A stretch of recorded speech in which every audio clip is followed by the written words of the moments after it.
Very good morning.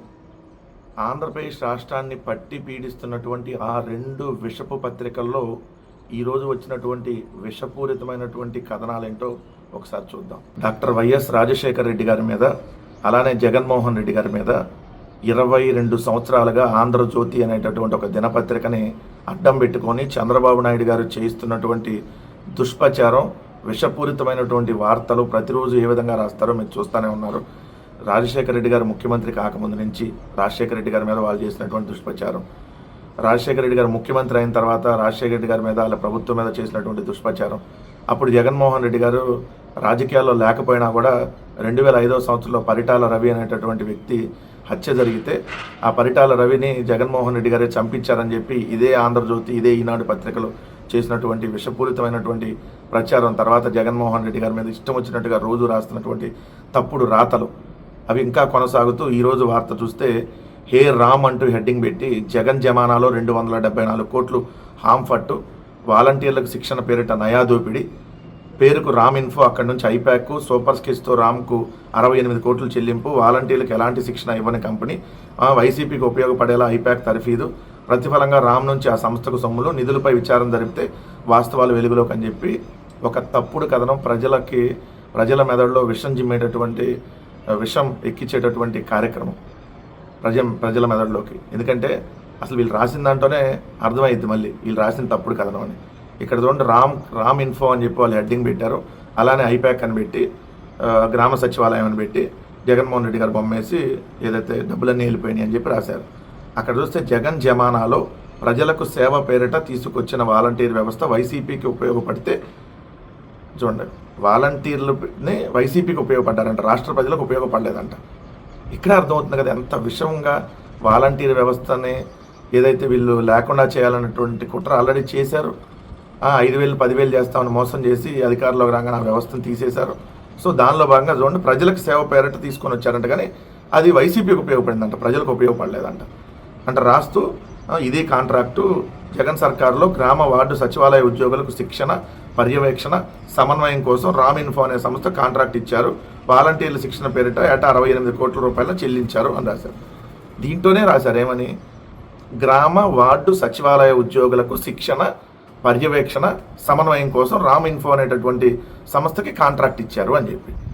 ఇక్కడ అర్థమవుతుంది కదా, దీంట్లోనే వాళ్ళు నిజం ఒప్పుకున్నారు.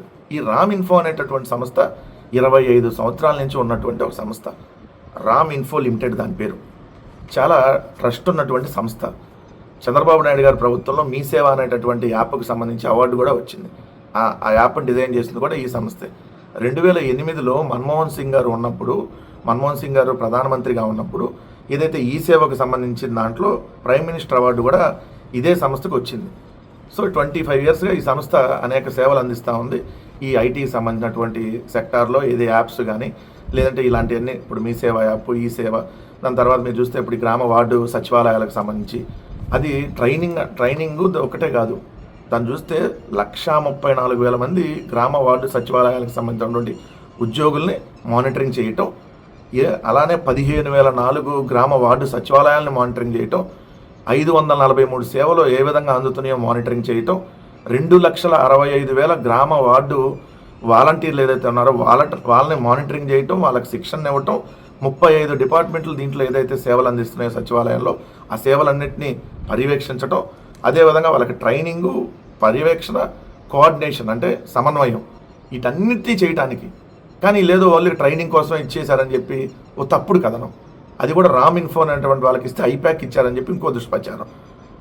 అంటే ఏదో తప్పుడు కేసులు పెట్టి జగన్మోహన్ రెడ్డి గారి ప్రభుత్వంలో ఏదో జరిగిపోయిందని చెప్పి ప్రజల మెదడులో విషం చిమ్మాలనేటటువంటి ఒక కుట్రపూరితమైనటువంటి ఇంకొక కథనం ఇది అనేది క్లియర్గా అర్థమవుతుంది. ఎందుకంటే దాదాపు మీకు గ్రామ వార్డు సచివాలయాలు ఈ దేశంలో ఎక్కడా లేని విధంగా జగన్మోహన్ రెడ్డి గారి ప్రభుత్వం 15,004 గ్రామ వార్డు సచివాలయాలు తీసుకొని వస్తే 35 డిపార్ట్మెంట్ల కింద ఆ సచివాలయాల్లో సేవలు అందిస్తున్నాయి. 99% సర్వీసెస్ డెలివరీ అవుతాయి అక్కడ. సో ఎక్కడన్నా రేర్ కేసు తప్ప అంటే అన్ని సేవలు అక్కడ అందుబాటులోకి వస్తున్నాయి. నెలకి 14,91,555 రిక్వెస్ట్లు వస్తున్నాయి. నెలకి 15,004 గ్రామ వార్డు సచివాలయాలకు సంబంధించి. ఇంత ట్రాన్స్పరెంట్గా, ఇంత గొప్పగా ఈ వ్యవస్థను తీసుకొని వస్తే ఆ వ్యవస్థకి అనుసంధానంగా వాలంటీర్లు తీసుకొని వస్తే ఆల్రెడీ వాలంటీర్లని తీసేశారు. ఇంకా వాలంటీర్లు కొనసాగించకుండా ఉండటానికి వాళ్ళ మీద బురద జల్లుతూ వాళ్ళకేదో దోచిపెడుతున్నారు కాబట్టి అసలు ఆ వ్యవస్థ వద్దు అని చెప్పి ఇంకా ప్రజల్లోకి తీసుకెళ్లేటటువంటి ఇంకొక విషపూరితంగా వార్త రాస్తూ జగన్మోహన్ రెడ్డి గారి ప్రభుత్వంలో ఏదేదో జరిగిపోయిందని చెప్పి ఇంకా ప్రజల మెదడులో విషాన్ని ఎక్కించాలనేటటువంటి ప్రయత్నం చంద్రబాబు నాయుడు గారి డైరెక్షన్లో ఈ రెండు పత్రికల ద్వారా జరుగుతూ ఉందనేది మాత్రం స్పష్టంగా ప్రజానీకాన్ని గమనించమని చెప్తా ఉన్నా.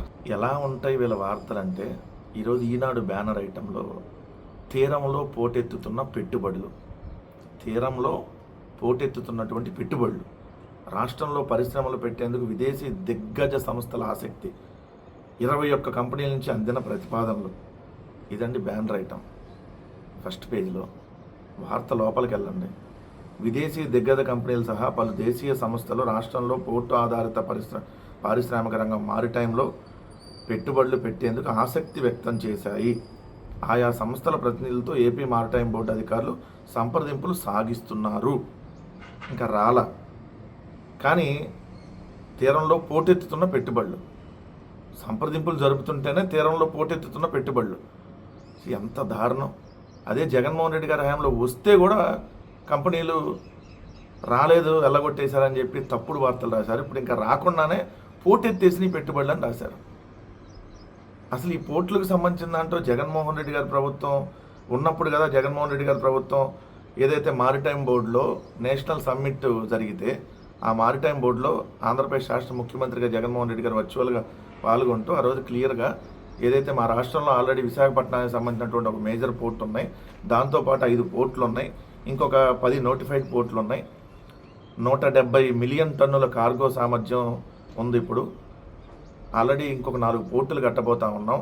అది ఫిషింగ్ హార్బర్లో 6 ఫిష్ ల్యాండ్ సెంటర్ల నిర్మాణం జరుగుతూ ఉంది. ప్రతి 50 కిలోమీటర్లకి ఒక పోర్టు కానీ, ఫిషింగ్ హార్బర్ కానీ, ఫిష్ ల్యాండ్ సెంటర్ కానీ ఉండేటట్టుగా రాష్ట్ర ప్రభుత్వం తీసుకొని వస్తూ ఉంది. ఎందుకంటే దాదాపుగా 1000 కిలోమీటర్ల సముద్ర తీరం ఉన్నటువంటి రాష్ట్రం ఆంధ్రప్రదేశ్. దేశంలోనే 2వ అత్యధిక సముద్ర తీరం కలిగినటువంటి రాష్ట్రం ఆంధ్రప్రదేశ్. భారతదేశం మొత్తంలో ఎగుమతుల్లో 4% ఎగుమతులు ఆంధ్రప్రదేశ్ రాష్ట్రం నుంచే వెళ్తా ఉన్నాయి దేశం మొత్తంలో. దాన్ని 2030 సంవత్సరం వచ్చేటప్పటికి 10%గా తీసుకొని వెళ్తాం. ఇప్పుడు ఆ 4 పోర్టులు కొత్తగా నిర్మిస్తున్నటువంటి 4 పోర్టులు పూర్తయితే ఏదైతే 100 మిలియన్ టన్నుల కార్గో సామర్థ్యం ఇంకా పెరుగుతుందని చెప్పి జగన్మోహన్ రెడ్డి గారు ఏదైతే దానికి సంబంధించినటువంటి తీసుకొని ఆ పోర్టులకు సంబంధించినటువంటి అన్ని స్టార్ట్ చేస్తే ఆ పోర్టులను ఇప్పుడు ప్రైవేట్ పరం చేయబోతా 4 పోర్టులు అండి బాబు, 4 పోర్టులు ప్రైవేట్ పరం చేయబోతా ఉన్నారు చంద్రబాబు నాయుడు గారు. ప్రైవేట్ పరం చేస్తే ఈరోజు ఆయన మళ్ళీ ఈనాడులో పోటెత్తుతున్న పెట్టుబడులు. ముందు ప్రైవేట్ పరం చేయకుండా ఉంటే ఆటోమేటిక్గా వస్తాయి. ఎందుకంటే మన దగ్గర పోర్టులు, ఫిషింగ్ హార్బర్లు, ఫిష్ ల్యాండ్ సెంటర్లు ఉన్నాయి. కాబట్టి మీరు కొంచెం వీళ్ళు ఎవరిని కంపెనీ వాళ్ళని బెదిరించి ఈ బెదిరింపులకు గురి చేసి ఎమ్మెల్యేలకు వాటాలు ఇవన్నీ అడగకుండా ఉంటే ఖచ్చితంగా వస్తాయి. ఆంధ్రప్రదేశ్ రాష్ట్రానికి రావాలని కోరుకుంటా ఉన్నాం. ఎందుకంటే ఆంధ్ర తీరం నిజంగా చూస్తే మన రాష్ట్రం అభివృద్ధి చెందాలి అని అంటే సముద్ర తీరం ఆధారంగానే ఎక్కువ అభివృద్ధి చెందాలి. ఎందుకంటే అత్యధిక సముద్ర తీరం కలిగినటువంటి రాష్ట్రం మనది. సో ఖచ్చితంగా ఇప్పటికైనా మీరు రాష్ట్రంలో ఇంకా రాకుండానే పోటెత్తిపోయినాయి, అంతకుముందు ప్రభుత్వం ఏం రాలేదు, ఇట్లాంటివి కాకుండా కొంచెం ఈ ప్రైవేట్ పరం చేయకుండా ఉంటే పోర్టుల్ని ఖచ్చితంగా వస్తాయి. సో మీరు ఇంకా రాకుండానే వచ్చేసినాయి, పోటెత్తుతున్నాయి, అసలు క్యూ కట్టేసినాయి, ఇంక ఇట్లాంటి వార్తలు దయచేసి ఆపండి.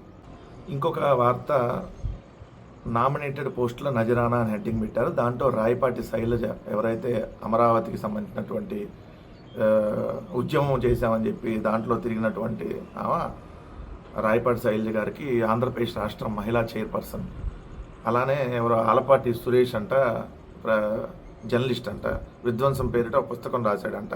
జగన్మోహన్ రెడ్డి గారి ప్రభుత్వంలో విధ్వంసం జరిగిపోయిందని ఒక పుస్తకం రాసి చంద్రబాబు నాయుడు గారి చేత పుస్తకాన్ని ఆవిష్కరింపజేశాడంట. ఆయనకి ప్రెస్ అకాడమీ చైర్మన్, అట్లానే రెరా చైర్మన్గా శివారెడ్డి, ఈయన కూడా అమరావతి పరిరక్షణ సమితి కన్వీనర్గా చేశాడు. Question mark. ఈ మొన్న అమరావతి ఉద్యమానికి సంబంధించి కొలిక్పూడి శ్రీనివాస్కి ఆల్రెడీ ఎమ్మెల్యే టికెట్ ఇచ్చారు. బీజేపీ వాళ్ళని చెప్తూ కొట్టాడు కదా విష్ణువర్ధన్ రెడ్డిని స్టూడియోలోనే. బీజేపీ వాళ్ళని కొట్టినా వాళ్ళకి సిగ్గులేదు అనుకోండి, మనం పెద్ద డిస్కస్ చేయాల్సిన అవసరం. ఏపీ బీజేపీ వాళ్ళకి అసలు ఉండదు, 1% కూడా ఉండదు. తెలుగుదేశం వాళ్ళు కాలుతో దనినా చెప్పులు తీసుకొని దనినా వాళ్ళు భరిస్తానే ఉంటారు. మోడీ గారిని టెర్రరిస్ట్ అన్నా కూడా నవ్వుకుంటూ ఉంటారు. చంద్రబాబు నాయుడు మోడీని టెర్రరిస్ట్ అన్నా, మోడీ నమనాభూతులు తిట్టినా, అమిత్ షా మీద రాలేసిన ఏపీ బీజేపీ వాళ్ళకి ఇంత కూడా సిగ్గు ఉండదు, అసలు టెన్షనే పడద్దు. సో అదే ఆ కొలికిపూడి శ్రీనివాస్ ఎవరైతే కొట్టాడో ఆయనకు ఆల్రెడీ ఎమ్మెల్యే పదవి ఇచ్చారు. సో ఇలా ఆ రోజు అమరావతి పేరుతో మొత్తం చంద్రబాబు నాయుడు గారు వీళ్ళందరి చేత నడిపించాడు అనేది క్లియర్గా అర్థమవుతుంది కదా. ఇప్పుడు అధికారులకు రాగానే వరుసగా అందరికి పదవులు వేసుకుంటూ వెళ్తాం. రాయపాటి శైలజ గారిని ఇప్పుడు రాయపాటి శైలజ గారిని అడుగుతా ఉన్నాను, ఎందుకంటే అమ్మ మీరు మహిళా కమిషన్ చైర్పర్సన్ ఇచ్చారు మీకు. సో మొన్న మీ రాజధాని ప్రాంతంలో కంతేరులో వైఎస్ఆర్ కాంగ్రెస్ పార్టీ దళిత మహిళా ఎంపీటీసీని తెల్లవారుజామున 3 గంటలకు 20 మంది పోలీసులు వచ్చి ఆమె నైటీలో ఉంటే చీర మార్చుకుంటా అన్నా కూడా టైం ఇవ్వకుండా కారులో మార్చుకోవచ్చులేరా అని చెప్పి లాక్కొని తీసుకొని వెళ్ళినటువంటి పరిస్థితి చూసాం మనం. సో మరి వీళ్ళందరికీ న్యాయం చేస్తారా? రోజుకు ఒక అత్యాచారం జరుగుతుంది, హత్య జరుగుతుంది. సో మరి వీటన్నిటికీ మరి మహిళా చైర్పర్సన్గా మీరు స్పందిస్తారని అనుకుంటా ఉన్నా. ఆయన ఎవరు విధ్వంసం అని రాశాడు. అయ్యా బాబు, విధ్వంసం అని రాసిన ఆ విధ్వంసం పత్రిక విధ్వంసం పుస్తకం రాసినటువంటి వ్యక్తికి చైర్మన్ ఇచ్చారు కదా, ఆయనకి ఇప్పుడు కదా జరుగుతుంది విధ్వంసం. 1,62,000 కోట్లు ఆర్థిక విధ్వంసం 11 నెలల కాలంలో ఈ ప్రభుత్వం చేసినటువంటి అప్పు ఒక్కటంటే ఒక్క పథకం వల్ల. ఆంధ్రప్రదేశ్ రాష్ట్రంలో అన్నీ ప్రైవేట్ పరం చేస్తున్నారు. ఇది కదా విధ్వంసం. మరి ఇప్పుడు విధ్వంసానికి విధ్వంసం అనే ఉన్న పుస్తకం పెడతావా? పుస్తకం రాస్తావా? అడుగుతున్నాం సూటిగా. సో ఇట్లాంటి వాళ్ళందరూ జగన్మోహన్ రెడ్డి గారి ప్రభుత్వంలో చంద్రబాబు నాయుడు గారు వీళ్ళందరినీ ప్రయోగించి వాడాడు అనేది ఈరోజు స్పష్టంగా కనపడతాం. ప్రతిరోజు ఒక వార్త ఏదేదో ఆ స్కామ్ అని ఈ స్కామ్ అని ఏదో ఒకటి రాస్తూనే ఉంటారు వీళ్ళు. దానిలో భాగంగా లిక్కర్కి సంబంధించి స్కామ్ అని వీళ్ళే డిసైడ్ చేసేసి వీళ్ళే ఎవరెవరో అని రోజుకు ఒకరి పేర్లు రాసేసి వాళ్ళకి సంబంధించిన వార్త 2 బూత్ పత్రికల్లో ఉంటాయి. దాంట్లో ఈ బూత్ జ్యోతి బూత్ కృష్ణ ఏం రాశాడు, మాజీ ఐఏఎస్గా ఉన్నటువంటి ధనంజయ రెడ్డి గారు పరారు అయిపోయాడని చెప్పి రాసి ఇదేందయ్యా ధనంజయ, ఇదేంది ధనంజయ, ఐఏఎస్గా పనిచేసి పరారా, మద్యం స్కామ్ విచారణకు డొమ్మ, వైఎస్ ఆశీర్వాదంతో అండమాన్ నుంచి ఆంధ్రాకు, గత ప్రభుత్వంలో సీఎంఓలో చక్రం, జగన్ కోసం ఎన్నో పాపాలు, ఇప్పుడు జైలు భయంతో పరారని రాశావు. ఎవడు పరారయ్యాడు? ఆల్రెడీ అది కోర్టులో ఉంది బెయిల్కి సంబంధించి. 11వ తారీఖు మీరు రమ్మన్నారు, 13 దానికి సంబంధించినటువంటి విచారణ ఉంది. ఈరోజు మనం మాట్లాడేది 12వ తారీఖు. అంటే నిన్న విచారణకు వాళ్ళు రాకపోతే డుమ్మా కొట్టేస్తే పరారైపోయినట్టేనా?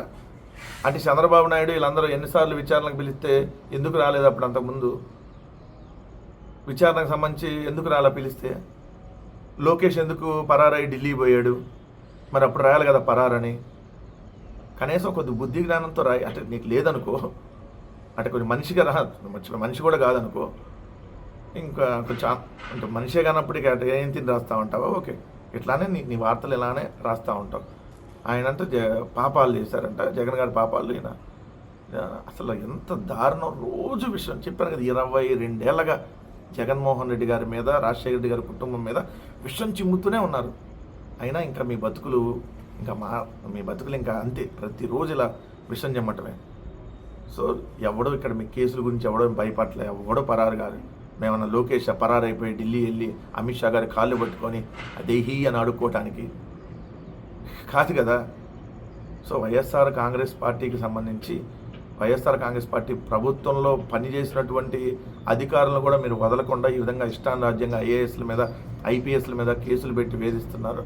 సో ఖచ్చితంగా దీనికి పర్యవసానం 2029లో ఉంటుందన్న విషయం మీ పత్రికల వాళ్ళు, ఏదైతే తెలుగుదేశం, బీజేపీ అండ్ జనసేన కూడా ఖచ్చితంగా గుర్తుపెట్టుకోవాలి.